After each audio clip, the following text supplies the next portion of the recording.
오늘 본문 말씀에는 특별히 여러분이 잘 이미 앞에도 들었습니다만은 이제 이스라엘이 블레셋에 의해서 법궤를 빼앗겼고 빼앗긴 그 법궤를 이제 법궤가 그 블레셋에 있을 때에 다곤이라는 그런 우상 밑에 있었습니다. 거기다 뒀는데 결국은 다곤상이 그냥 그 법궤에 의해서 완전히 넘어지고 쓰러지고 했던 것을 봅니다. 그래서 이 법궤를 이제 내다 놔야 되겠다 해서 이제 블레셋 사람들이 내다 놨는데 그때 결과서는 이제 그 법궤를 다시 가지고 올려 하는데 여러분 잘 아시다시피 그것은 전부 다 그 율법의 절차에 따라서 그것을 가져와야 됩니다. 법궤를 가져올 때 이제 이렇게 두 사람이 뒤에 앞에 이렇게 해서 들고 와야 되는데 막대기로 해서 그래야지 아내하고 아주 새 수레를 만들어 가지고 그 위에다가 이제 그 소가 끌고 나가고 그 다음에 이제 사람들이 이제 뒤에 따라가고 이렇게 했는데 사실상 그게 따라가다 보니까 하나님 방법대로 안 하고 저들이 그렇게 하니까 하나님께 화가 나셨습니다. 화가 나셔가지고 뻔히 잘 알면서 왜 그렇게 하느냐 이렇게 깨닫게 하기 위해서 조금 이렇게 흔들거리게 만들었고 또 이제 그 소가 좀 이렇게 좀 끙충이 뛰도록 했는 그런 것을 우리가 볼 수 있습니다. 그러니까 사람으로서 어떻게 할 수 없이 그걸 붙들었습니다. 붙들었는데 붙들은 사람이 그러면 즉사하고 말았습니다. 그래서 이것을 보게 되면 하나님 왜 너무 그래 하지 않습니까? 이랬는지 모르지만은 저들은 그것을 알고 있었다 이 말입니다. 하나님 말씀 몰랐으면 모르지만 다 알고 있고 그들은 거기에 대해서 율법을 딱 정해져 가지고 그것이 1, 2년 들은 것도 아니고 대대로 들었습니다. 그런데 그렇게 하지 않으니까 하나님이 누구에 의해서 보호를 받을 수 있겠습니까? 하나님은 하나님 자신이 보호합니다. 그죠? 그런데 사람이 그걸 보호하려고 한다는 것은 말이 안 되는 거예요. 그 당시만 하더라도 그걸 다 알고 있는 거예요. 그러니까 여러분과 나도 마찬가지입니다. 여기서 뭘 배워야 되는가 하면은 하나님의 말씀을 우리가 잘 알고 있잖아요. 알고 있는 사람은 그 말씀에 순종해야 돼요. 그 말씀대로 따르기를 좋아해야 된다 이 말이에요.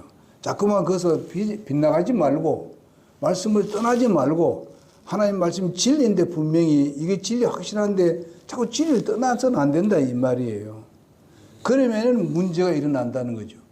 하나님께서는요 하나님의 진리의 말씀을 우리가 마음대로 고친다든지 그것을 떠나서 다른 방법으로 산다든지 이런 것들은 하나님께서 결코 원치 않습니다. 그래서 여러분과 내가 예수를 믿고 구원받았으면은 우리는 하나님이 우리의 주인입니다. 그리고 하나님이 우리의 창조주이십니다. 우리의 생명이십니다. 하나님이 우리의 모든 것을 다스려 나간다는 것을 아셔야 됩니다. 하나님이 잘못한 게 뭐 있어요? 하나님이 잘못된 게 뭐 있습니까? 비질에 된 것이 있겠습니까? 하나님 말씀은 진리예요. 그렇기 때문에 우리는 그 진리를 쫓아야 된다는 것이죠.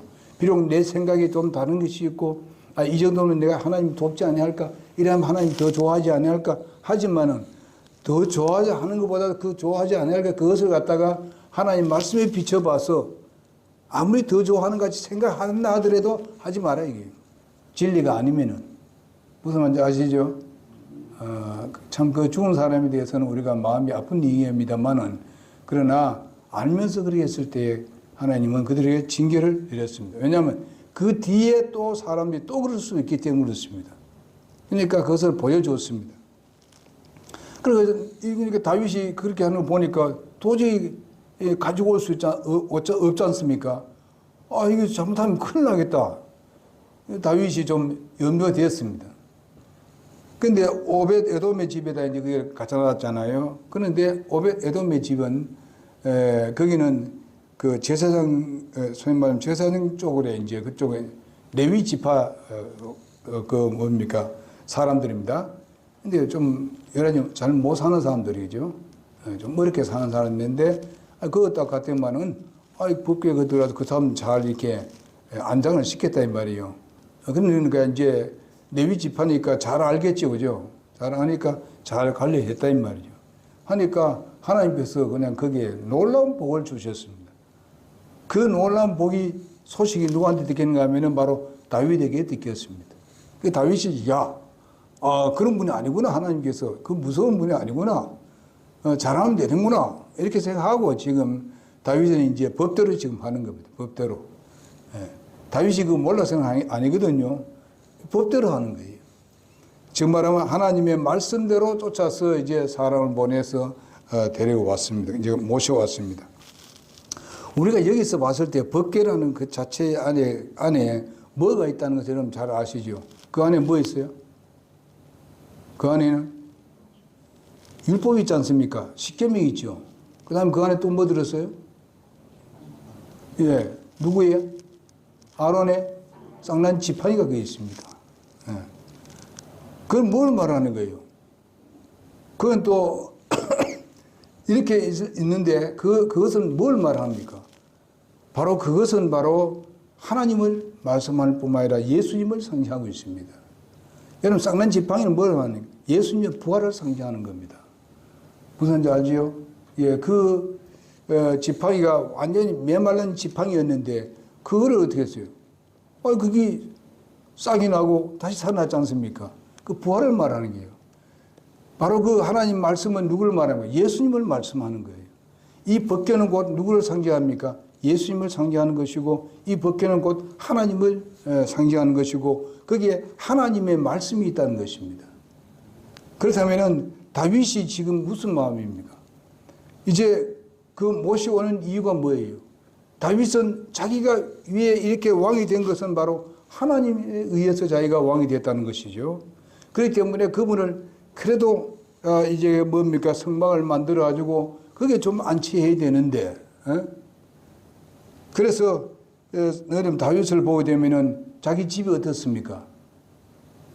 이제 그 히람이 와서 자기 집을 지어줬잖아요. 그런데 이 왕궁을 지어줬어요. 근데 나중에 보면 압니다만은 다윗이 뭐라 합니까? 나는 이렇게 좋은 집에 있는데 하나님의 교회는 말이죠. 하나님은 저 성박 쳐놓고 막을 쳐놓고 소위 요즘 같은 텐트 쳐놓고 거기 있다 이 말입니다. 이 다윗이 지금 마음이 편안하겠어요? 나중에 와서는 다윗이 어떻게 합니까?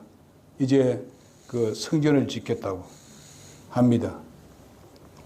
여러분 이런 것을 보게 되면요, 우리는 주님을 따르는 데 있어서 순수한 믿음을 가져야 돼요.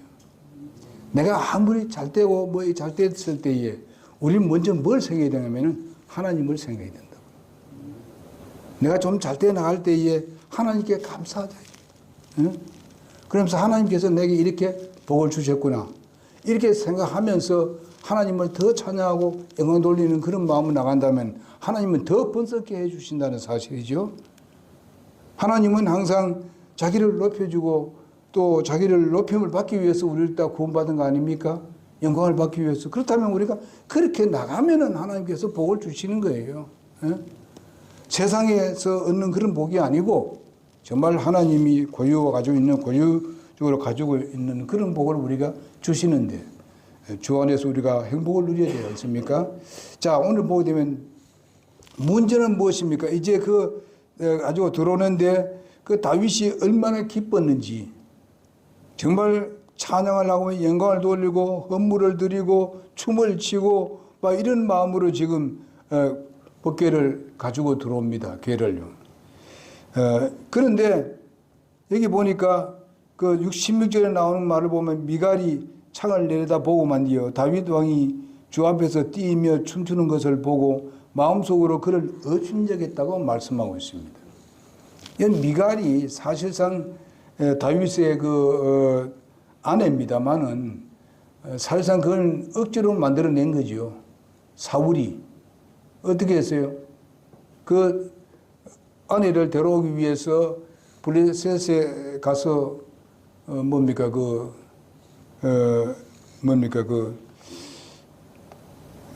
쳐부수고 난 뒤에 그때 100명인가 하여튼 죽이고 소위 말하면 이제 그 남자의 그걸 자르가고 이렇게 하면서 얻어진 이 미갈입니다. 그러면은 이제 다윗이 왕이 되었으면은 미갈도 겸손하게 말이죠. 따라야 되죠. 예? 최선을 다해서 마음을 같이 하고 뜻을 같이 해서 나라를 세우는데 최선을 다해야 되고, 또 그가 그 법계에 대해서 교회에 대해서 모르는 게 아니잖아요. 잘 알고 있잖아요.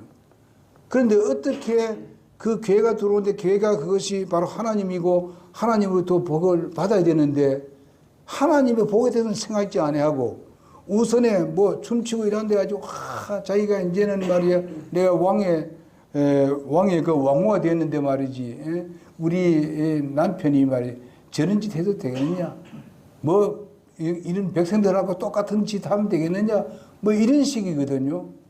그거는 뭘 생각하는가 하면 하나님을 먼저 생각하지 않기 때문에 문제예요. 예?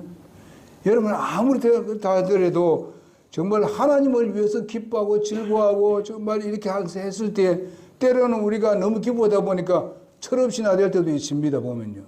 예? 저도 그럴 때 있어요. 보면요. 너무 좋으니까 하나님께 영광이 되고 하나님을 기쁘게 하다 보니까 때로는 그렇게 철없이 나대는 모습도 볼 수 있습니다. 은혜가지. 이걸 보고 우리가 서로가 하나님께 영광 돌려야 되지. 없인 얘기만 되겠습니까? 참 믿음이 순수하다. 저렇게 순수한 믿음을 가지고 주님을 사랑하고 주님을 영광 돌리는구나. 이런 마음을 가지고 우리도 그렇게 돼야 된다. 이런 마음을 갖지 못하고 여기 뭐 업신여기잖아요. 오늘날 이런 사람들이 있다 이 말입니다. 예수를 믿고 구원받았는데 주님 잘 생겨가고 있는데 찬양하고 영광 돌리고 그저 최선을 다하고 있는데 그것을 보고 비웃고 그런 사람들이 있다. 미갈같이. 이런 사람이 있어서는 안 된다. 우리 교회는 그런 교회가 아닙니다. 그죠? 우리에는 그래 한 사람이 없어요, 지금요. 그러니까 우리가 사람들이 많이 모이다 보게 되면은 이런 사람, 저런 사람도 생길 수 있다는 것입니다. 그럴 때 우리는 빨리 이런 것을 고쳐줘야 된다는 것입니다. 이렇게 창문을 내다보고 있으면 사실상 요 미갈이 같이 와가지고 같이 춤을 춰야 돼요. 와가지고 찬양하고 영광 돌려야 됩니다. 마음이 하나 되어야 되지, 부부가.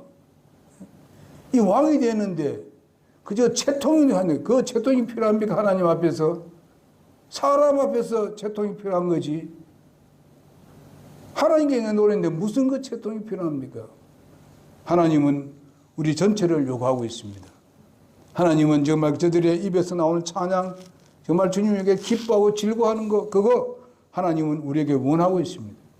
그럴 때 우리도 이거 뭐 같은가 하면은 오늘날 우리가 예배하는 것도 마찬가지입니다. 우리가 하나님 앞에서 예배하는 거 아닙니까? 여기는 하나님이 계십니다. 여러분 안에도 주님이 계십니다만은 전체 오늘 주님으로부터 우리가 주님이 보시는 가운데 우리가 하나님 앞에 영광 돌리고 있습니다. 이럴 때 누구 찬양하든지, 누가 정말 이렇게 기도를 하든지, 누가 사회를 하든지, 정말 반주를 하든지 간에 여러분 내가 하나가 돼야 돼요. 하나가 되어서 기뻐해야 됩니다. 우리가 찬양하면 다 같이 찬양하자. 예? 맨날 하는 게니까 뭐 그냥 알았어 그냥 하자 하는 게 아니에요. 우리가 찬양은요, 하나님 여기 그 찬양 내용에 있는 그 내용을 우리가 깊이 들어가야 됩니다. 예? 그 가사에 우리가 깊이 우리가 들어가 있어야 돼요. 음미를 하면서 그 다음에 찬양을 해야 돼요. 찬양을. 그래야 내게 와닿는 찬양이 되고 하나님께 영광이 되는 겁니다. 그렇지 않습니까? 그렇다면 여러분과 내가 정말 하면서도 때로는 이제 방금 특송했습니다만은 내게는 자동적으로 저게 아멘이 나옵니다. 중간에도 나올 수 있어요. 너무 그 내용들이 복이 되니까 하나님께 영광을 돌리는 것이고 내가 그렇게 되어야 되겠다는 그런 결단을 내리는 그런 찬양을 하는데 우리가 아멘하고 같이 기뻐하고 영광 돌리는 그런 사람이 되지 않습니까? 우리가 여기서 찬양 인도하잖아요. 그럴 때 우리는 그 찬양을 우리 마음과 뜻을 다해야 됩니다. 어디에다 집중합니까? 그 가사에 집중해야 됩니다. 우리가 음은 우리가 가끔가다 서로가 좀 틀릴 수도 있지만은 그 가사는 우리가 하나 되어야 되는 겁니다. 그러면 우리가 찬양을 한둥 만둥 그래 하겠습니까? 힘을 다해서 찬양을 다 해야 되죠. 예? 제가 목이 아파서 올 힘을 다해서 했어요. 여러분, 우리가 하나님께 인간 돌리는 거 아닙니까? 사람 앞에 하는 거 아니잖아요. 누구한테 뭐 잘 보이기 위해서 하는 거 아니잖아요. 순수한 마음으로 하나님께 인간 돌리는 거예요. 이것이 바로 하나님이 받으시는 예배입니다. 하나님 뭐 괜히 뭐 하는가요? 여러분, 하나님은 우리 눈에 보이지 않을지라도 여러분들의 모든 사상을 다 알고 계십니다. 다 알고 계세요.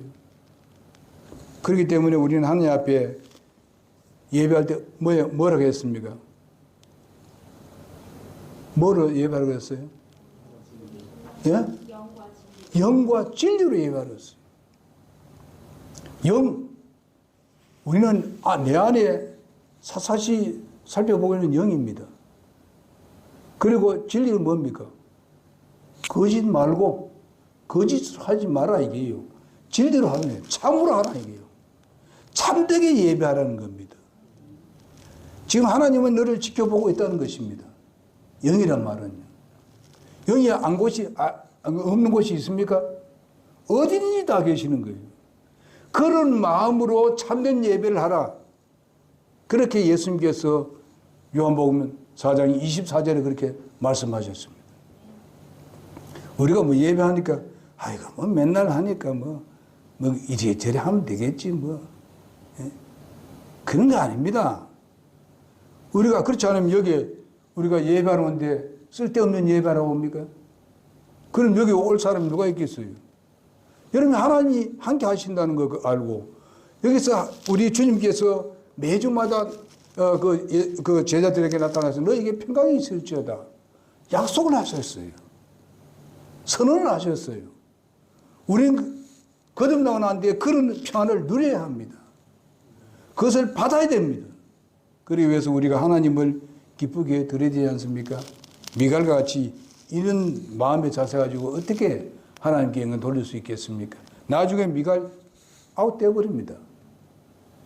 후손이 태어나지 않습니다. 이런 것을 볼 수 있습니다. 이런 것을 우리가 보면서 여러분과 내가 참 주의해야 될 것을 오늘 우리에게 말씀해 주고 있습니다. 법궤가 성에서 들어온다는 것은 바로 오늘날 그리스도께서 우리 안에 들어오는 것과 같은 것입니다. 그러나 여러분과 나는 이미 그리스도께서 우리 마음에 들어와 계십니다. 그렇다면 우리는 그 법궤의 모든 것을 생각하면서 주님을 가까이 하는 삶. 법궤를 가까이 하는데 함부로 그를 보호하는 게 아니라 그로부터 깊은 교제를 나누기 위해서 가까이 하는 삶을 살아야 된다 이 말이죠. 다윗은 지금 법궤를 자기의 먼 곳에 있는 걸 모시고 와가지고 자기 옆에 두잖아요. 나중에 와서는 또 이제 그 성전을 짓기 위해서 자기가 모든 걸 다 준비하잖아요. 이렇게 할 때에 다윗은 바로 아주 우리 입에서 자꾸 다윗에 대한 얘기가 나오고 다윗이 영광을 받게 되는 것을 봅니다. 그 다음에 보게 되면 이와 같이 그 미갈같이 방관적인 사람 그리고 부정적인 사람 이런 사람들은 결코 하나님으로부터 복을 누리지 못합니다.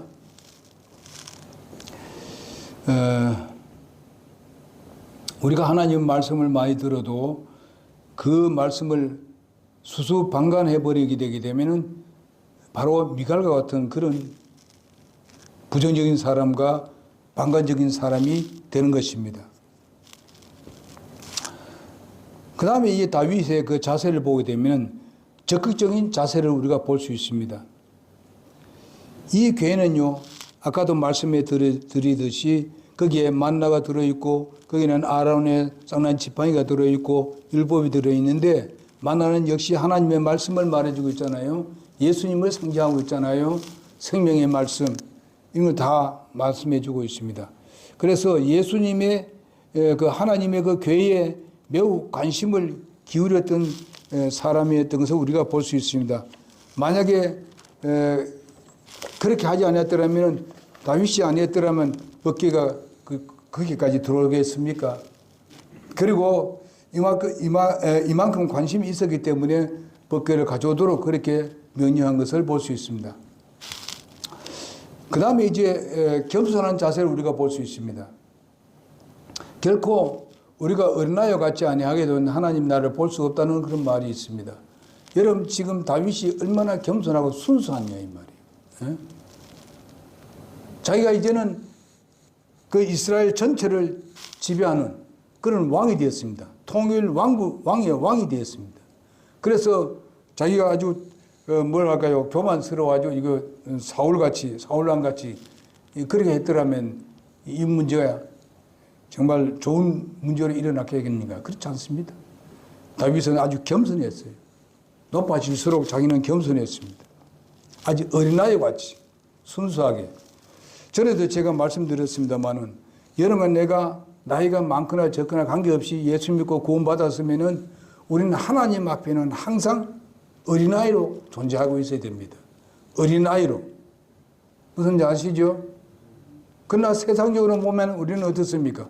그들에게 빛으로 나타나야 되는 것입니다. 정말 하나님 믿는 모습을 보여줘야 되는 것입니다. 그러나 하나님 앞에서는 항상 나는 아기다. 어린아이다.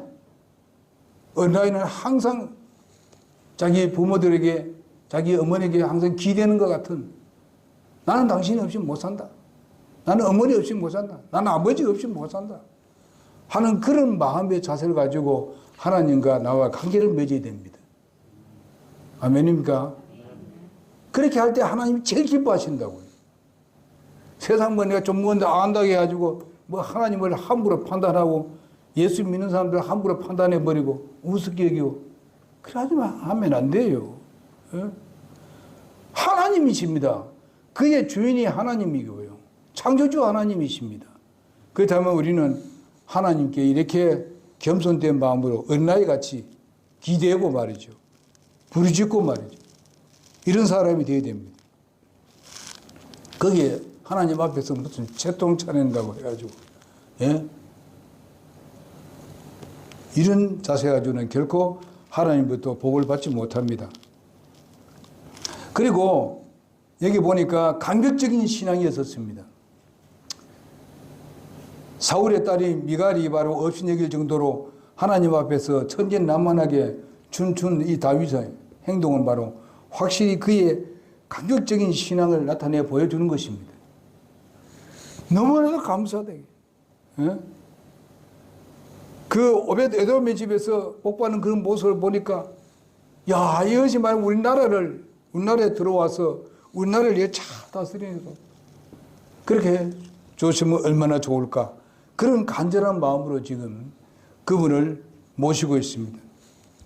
이제 전혀 그런 것이 없고 이제 모시고 오는 데 있어서 이제 위협적인 존재가 되지는 아니라 도리어 복받는 비결이 되는 것을 볼 수 있습니다. 하나님께서 순순하게 이제 그 예루살렘 성으로 들어옵니다. 이렇게 들어왔을 때에 그의 기쁨이야 말로 다 표현할 수 있겠습니까? 그렇게 온데도 불구하고 뭡니까? 하나님 은혜에 대해서 덤덤하게 무감각적으로 받아들이는 이런 자세는 좋지 않습니다. 가격적인 아주 마음을 가지고 하나님을 신뢰하고 의뢰하는 그런 모습을 볼 수 있습니다.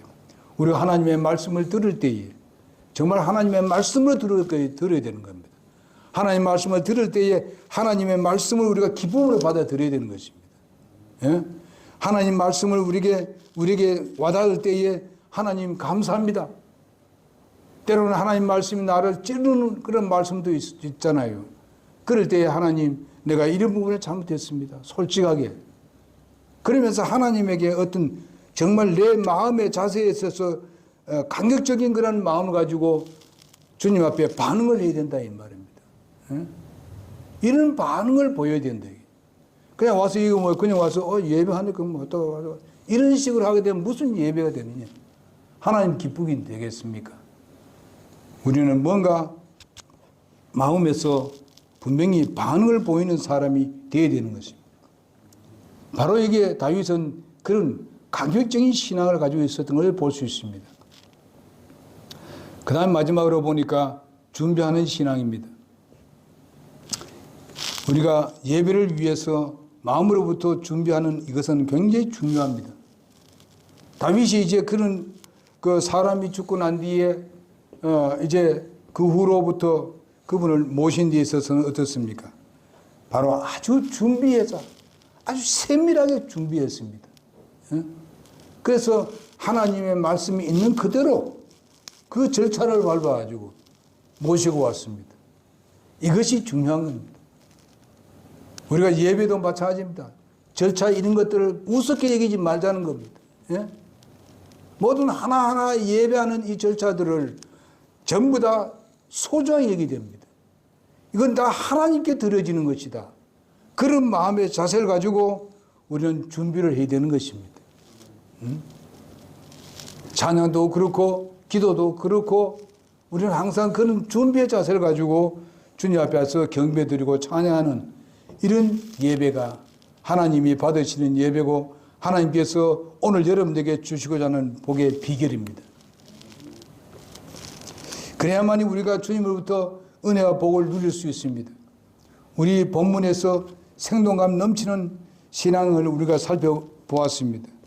그는 바로 그것을 혼자 간직한 것이 아닙니다. 온 백성까지 파급시켰던 걸 볼 수 있습니다. 이처럼 그리스도인의 있어서 때로는 불신자들이 있고 때로는 우리 주위의 사람들이 많은데 우리는 이런 것을 통해서 그들에게 빛과 소금의 역할을 향기를 나타내는 아름다운 그런 여러분과 내가 되어야 된다고 믿습니다.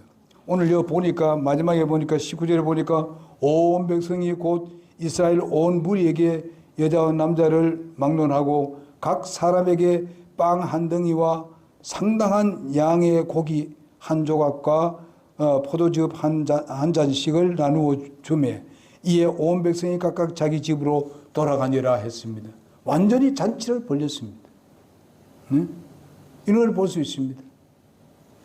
이렇게 해서 온 백성이 즐거움 기쁨. 다만 누구만 마음에 안 들었습니까? 미가만 마음에 안 들었어. 지 손내야. 자기 손내라고. 여러분, 내가 오늘 하나님 말씀을 통해서 우리는 뭘 했습니까? 이스라엘 백성들과 같이 양의 고기를 먹는 것 같고 한 조각을 얻는 것 같고 또 뭡니까? 빵 한 덩어리를 얻는 것 같고 그렇지 않습니까? 하나님 말씀이 빵 아닙니까? 양식 아닙니까? 우리 영적 양식 아닙니까? 포도즙 마시는 거 하나님 말씀이 그 포도즙 아닙니까? 예수 그리스도의 정말 피를 상징할 수 있는 것도 아닙니까? 이런 모든 것들을 우리가 영적으로 생각해서 우리가 교회에 왔을 때 이와 같은 것을 얻고 돌아간다는 것을 우리가 항상 생각하면서 예배를 올바르게 해야 된다. 오늘 말씀의 제목이 뭐라 그랬습니까? 하나님은 여러분의 어디에 계십니까? 저 밑에 모시고 있습니까? 아니면 여러분 중심에 모시고 있습니까? 여러분의 마음속에 가장 중심에 계셔야 됩니다. 내가 중심이 되고 세상 것이 중심이 되어가지고 하나님은 절로 밀어제키고 우리의 삶이 그렇잖아요. 지금요. 세상에 살 때도 하나님이 중심이 되어야 됩니다. 예? 직장에 있으면서도 하나님 중심이 되어야 돼요. 그걸 어떻게 하십니까? 우리가 아침마다 하나님 말씀을 들었으면 그 말씀을 잡고 있으면 하나님이 나와 함께 있는 겁니다. 중심이 되는 거예요. 그러나 우리가 바쁘다 보게 되니까 그만 먹으면 이것 다 채워버리고 세상 것이 먼저 앞서고 이럴 때가 너무 많다 이게요. 그러지 말자고요. 예? 우리 예배는 여기 와서만 예배하는 게 아니에요. 밖에 나가서도 주님 중심 되면 그건 하나님께 경배 드리는 겁니다. 예? 그것이 실제화되는 거예요. 여기서는 더 쉬운데 밖에 나가면 어렵습니다. 그러나 우리는 밖에 나와서는 바로 주님과의 깊은 관계 맺는 거, 교제하는 거, 그걸 잘해야 됩니다. 그럴 때 사탄을 이겨낼 수 있습니다. 기도하겠습니다.